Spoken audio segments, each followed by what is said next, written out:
Un grand homme bien connu a dit un jour ces paroles suivantes. La meilleure façon de neutraliser un ennemi, c'est d'en faire un ami. Et aujourd'hui, on adresse un texte difficile, celui d'apprendre à aimer ses ennemis et faire quelque chose, en fait, qui pour nous, humains, est impossible.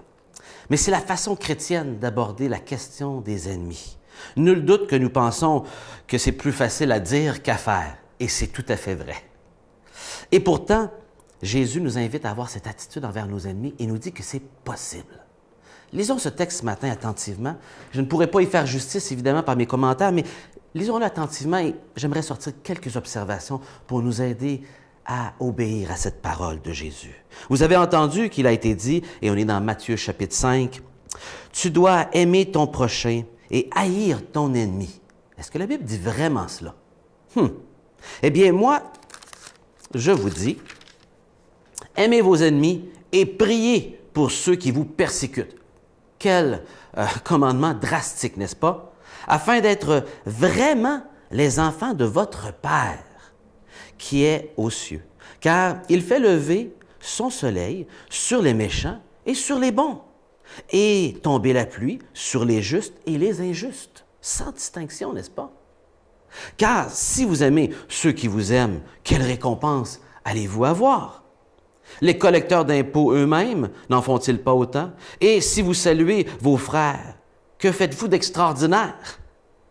Les païens n'en font-ils pas autant? Il faut se démarquer ici, les amis. C'est des choses que tout le monde peut faire, ça, ces gentillesses-là. Mais lorsqu'on n'est pas gentil, vous donc, vous serez parfaits ou matures, comme votre Père céleste est parfait. Le grand homme que je vous parlais tantôt, dont les paroles j'ai citées, était Abraham Lincoln. Bien connu, ce président américain qui a vécu à l'époque du sécessionnisme. Et dans ce texte, il est préoccupant de lire ces paroles puisque ce ne sont pas des paroles de l'Ancien Testament qui sont citées tout à fait exactement. La première partie de aimer son prochain, oui, mais de haïr son voisin, c'est totalement faux. Mais parce que ça dérangeait tellement d'aimer son prochain, on l'avait redéfini, le prochain, comme étant le compatriote de la même nation, notre frère. Et que ça n'incluait pas, donc, nos voisins, nos ennemis. Et ça permettait ainsi d'offrir cette gentillesse-là qu'à ceux qui faisaient partie de notre peuple. On avait amoindri la loi pour en être capable de l'accomplir parce que c'était trop difficile. Et pourtant, la loi nous disait le contraire. Et même le proverbe suivant nous disait le contraire, il y a 1000 ans avant Jésus-Christ, où ce que le grand roi Salomon dit ceci. « Si ton ennemi a faim, donne-lui du pain à manger.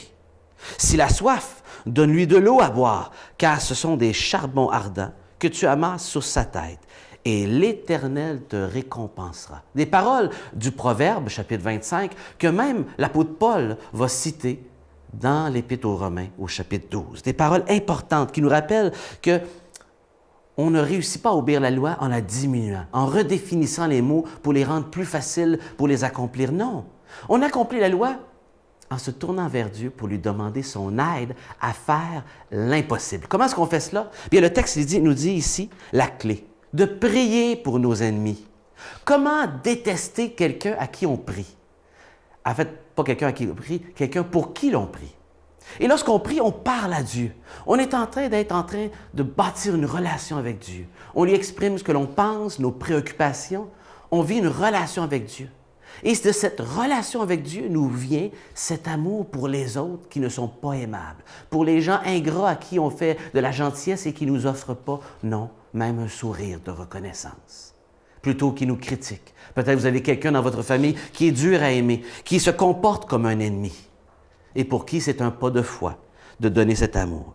Et pourtant, un homme, Jésus nous donne un bon exemple de cela dans son ministère et sur la croix lorsqu'il prie pour les autres, mais Étienne le fait aussi. Un homme comme Étienne, dans les Actes des Apôtres, le chapitre 6, ce diacre qui se fait lancer des pierres jusqu'à la mort et qui prie comme Jésus pour ceux qui sont en train de l'offenser, qui le persécutent injustement. Et pas loin, un homme tient les manteaux qui s'appelle Saul, Saul de Tarse qui deviendra Paul. Et en priant, je ne peux m'empêcher de voir l'exaucement de ces paroles en voyant Paul qui se convertira quelques années plus tard. à la suite de ses prières, de voir un homme qui priait pour ses ennemis, alors qu'il recevait des roches par la tête. Et le fruit fut celui qu'on appelle Saint Paul. Mais notons au milieu de ce texte des paroles importantes qui disent que Dieu fait pleuvoir sur le bon comme sur le juste. Il permet le soleil sur tous. Et ce qu'il est en train de dire, c'est qu'il faut user de grâce envers tous parce que nous recevons nous-mêmes de la grâce de Dieu, sans mérite de notre part. Ce n'est que pure gentillesse exercée sur tous. Et si Dieu le fait envers nous, Dieu nous invite à suivre ce même modèle, cette même gentillesse envers les autres. Mais souvent, on regarde les autres avec un air de haut en voyant leurs péchés et leurs mauvais comportements comme pires que nous. Il faut les regarder dans la prière comme Dieu les regarde.